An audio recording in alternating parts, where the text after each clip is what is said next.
May linya akong gustong linawin na hindi ka madamot, may boundaries ka lang. Pero sa kultura natin, kapag tumanggi ka, automatic masama ka kaagad. Pag di ka nagpautang, madamot ka. Pag di ka sumagot agad, mayabang ka. Pag pinili mo ang sarili mo, selfish ka. Grabe no, parang kasalanan mo pang marunong kang maglimit. Sa totoo lang, ang daming Pilipino lalo na kaming mga OFW ang napapagod. Hindi dahil sa trabaho, kundi dahil sa expectations ng ibang tao. Yung akala nila dahil mabait ka, available ka lagi. Dahil tumutulong ka minsan, obligado ka na palagi. Dahil nagbigay ka dati, ATM ka na forever. Funny, pero masakit. Pag may kailangan sila, ang bilis mag-message. Kumusta ka na? Hope you're doing well.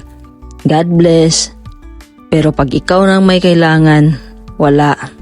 Isisin ka lang, minsan ilalagay ka pa sa restricted. Biglang busy, biglang wala, tapos pag tumanggi ka minsan, ikaw pa ang may attitude. Ikaw pa ang nagbago.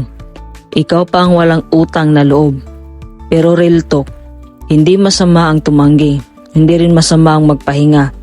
At lalong hindi masama ang piliin ng sarili mo. Ang boundaries, hindi pa there para itaboy ang tao. Limit lang yan para hindi ka maubos. Kasi kahit gaano ka kabait, kapag naubos ka na, wala ka na rin maibibigay.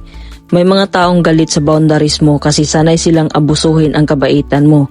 At kapag hindi ka nila magamit, saka kanila tatawaging madamot.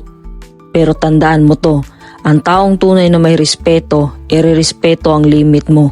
Hindi ka pipilitin, hindi ka i-guilt trip, hindi ka gagawing masama dahil marunong kang magsabi ng hindi.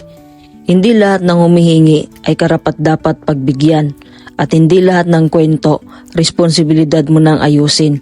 Lalo na kung kapalit nito ay kapayapaan mo, yung mental health mo at sarili mo. Kaya kung ikaw yung taong tahimik lang, mabait, pero natututong maglagay ng hangganan, well, good job. Hindi ka naging masama, mas nagiging wise ka lang. At sa mga nagsasabing madamot ka na ngayon, sabihin mo sa sarili mo, hindi ka madamot, may boundaries lang ako at okay lang yun.